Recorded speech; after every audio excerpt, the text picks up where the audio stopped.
Hello, this is Daniel Mart, and today I'm going to be doing another review. This time around, I'm going to be doing a review for My Sister's Keeper. And yeah, this movie stars Abigail Breslin, Cameron Diaz, Walter Rainey, Sofia Vasileva, Heather Walquist, Jason Patrick, Evan Ellings, Alec Baldwin, Emily Deschanel, Deschanel, Jeffrey Markle, and Nicole Marie Lenz. So yeah, before I begin though, 10-second spoiler warning as usual. For those that have yet to actually watch this movie and haven't already, stop the video, go check it out and come back and watch the rest of this review. 10-second spoiler warning as usual, starting now.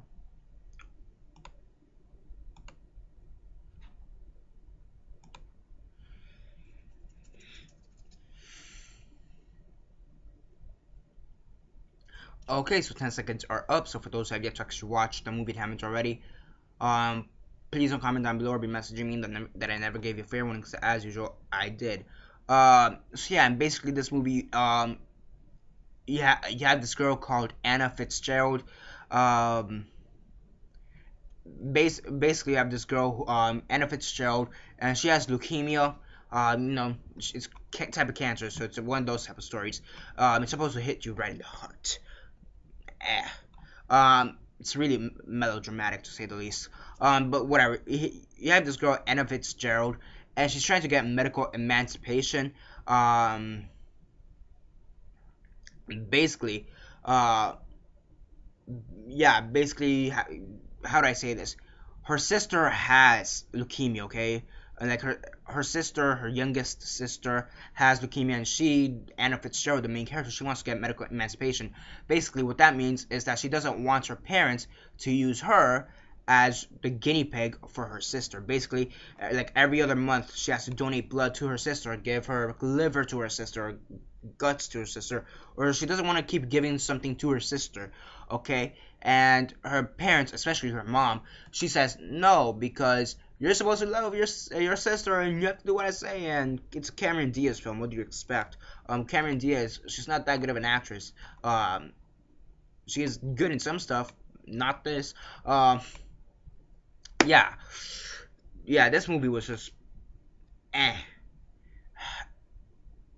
It was melodramatic. It was extremely melodramatic. I mean, oh my, that's all I can really say. It's a really boring, melodramatic film. It just is. It's melodramatic. There's really nothing else to it. It's melodramatic. I mean, you have this girl who wants to try to help. The thing is that how do I say this? Like the girl who has leukemia, she tried telling her mom, Cameron Diaz, that she doesn't want her sister to be the guinea pig. She wants to die. The girl wants to die, and she's told the mother several times. But the mother, Cameron Diaz, she's just in denial. So I mean, I understand people are in denial. I mean, I've gone through similar shit. I have heart surgery, if you haven't noticed by now. Again, I'm not gonna get into that right now, but people, when it comes to this type of shit, medical stuff, people are in denial. I remember my dad being in denial when I was like 5. I remember my dad being in denial. He's like, yes, like he thought I was gonna die or something like that. Again, I was 5, so I have really shitty memory of that. But I remember him being in denial of something. So I understand how parents are in denial. They want their child to live. They don't want the possibility of their child to die, and that's completely normal. But there's a boundary. Like after a certain point, it gets annoying and it gets overly melodramatic. And you see that in this movie. It's just a really melodramatic, boring movie. I mean, it does have its few points where it's like it does have some joy in it. Like towards the end of the movie, that's pretty joyful once they get over the fact that the girl, spoiler, died. The leukemia girl died. There are some pretty happy moments towards the latter half of the film, which is like the last half hour. But overall, it's just a really boring, melodramatic film, and there's really no other way to put it. I mean, the acting is melodramatic. I know it's really repetitive of me saying it, but I mean, it's like a soap opera. I mean, that's how it is. The writing and the acting here are like a soap opera. There's really no other way to put it. I mean, it's boring. It's like a soap opera. It's like, yeah, it's like a soap opera. There's really no other way to say it. I mean, if it was something like Red Band Society, if it had the good amount of comedy and the good amount of melodramatic or dramaticness, it'd be a pretty fun watch, a decent watch at that. If it was something like, I haven't seen Fault in Our Stars, but if it's something like what the trailers look like it to be, then it'd be a pretty good movie. But this is just a completely melodramatic film, boring as hell until like the last maybe half hour of the film, which is like the third act, where they finally have some kind of real heart, real emotion into it, because they're finally mixing in a bit of joy into the family, into the film. So yeah, I mean, overall I was bored. And me being, I mean, I don't have leukemia. I've never had leukemia or cancer, but I have heart surgery. So me being, I've been in the hospital a shit ton of times, and I should know how that is. And I'm not saying it should hit me to my heart or half my heart. I'm not saying it should hit me, right in the core, but I do want to at least um connect with the main character to some extent, and I really don't connect with her. I mean, despite the, you could say that I don't connect with her because, oh, you have heart surgery and she has leukemia and she has cancer and all this bullshit. And like, yeah, okay, then why? Okay, then okay, yes, she has cancer. Then how come it? Okay, then how come I could connect with someone who has cancer and what is it? Anthrax, I believe, in Red Band Society, or whatever, is it anthrax or arthritis or whatever, the thing that doesn't want you to make you eat in Red Band Society, you know what I mean? So yeah, I mean, overall, anesthesia? No. I'm thinking anthrax or some anthrax. I don't know. I know that's a band, but I also know that's a medical disease, or a medical condition. Anthrax, arthritis, no, Alzheimer's? No. Forget it. Whatever. Um, it was just boring. It had some pretty good potential towards the end.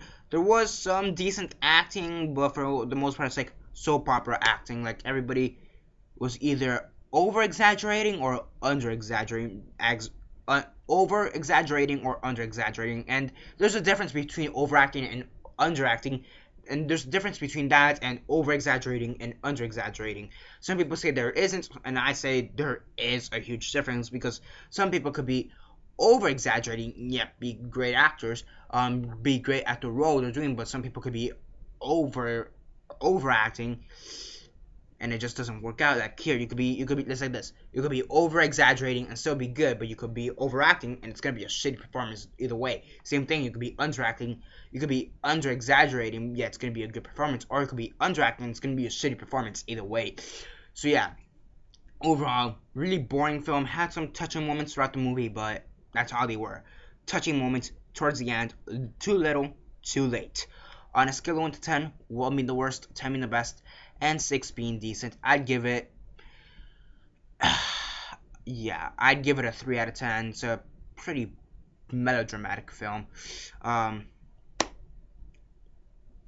Something that it kind of reminds me of a Hallmark movie, basically. There's really no other way to put it. This is one of those Hallmark movies. Yeah. Yeah, 3 out of 10. That's basically it for this review. 10 sec. Why was I about to do my 10-second spoiler warnings? Shit. Sorry. Subscribe if you're not already subscribed. I do movie reviews, TV show reviews, and comic book reviews. Comment down below on your thoughts on the movie. Have you seen it? And if not, why not? And if you have, what are your thoughts on it? Like the video, share on Facebook, Twitter, MySpace, or whatever you guys prefer. And very interesting question, because Cameron Diaz, she's had an interesting career to say the least. What's your favorite Cameron Diaz film? I actually want to know this one. What's your favorite Cameron Diaz film? For me, maybe Bad Teacher. I mean, that's probably like one of the few things she's been in. Yeah, Bad Teacher, Shrek, the Shrek movie. She was the voice of Fiona. Gangs of New York. I mean, aside from that, I can't really think of any other good things she's actually been in. The Shrek movies, Bad Teacher, and like Gangs of New York. Aside from that, I can't really think of anything else she's been in. I mean, I I haven't seen being John Malkovich. I want to see that one. I haven't seen that one. She was in The Mask. I think so, right? In the first one. But I haven't seen that one since I was a kid, so whatever. Um, so yeah, that's basically it for this review. That's basically it for this review. Like it. That's basically it for now. This is Daniel Mart signing off.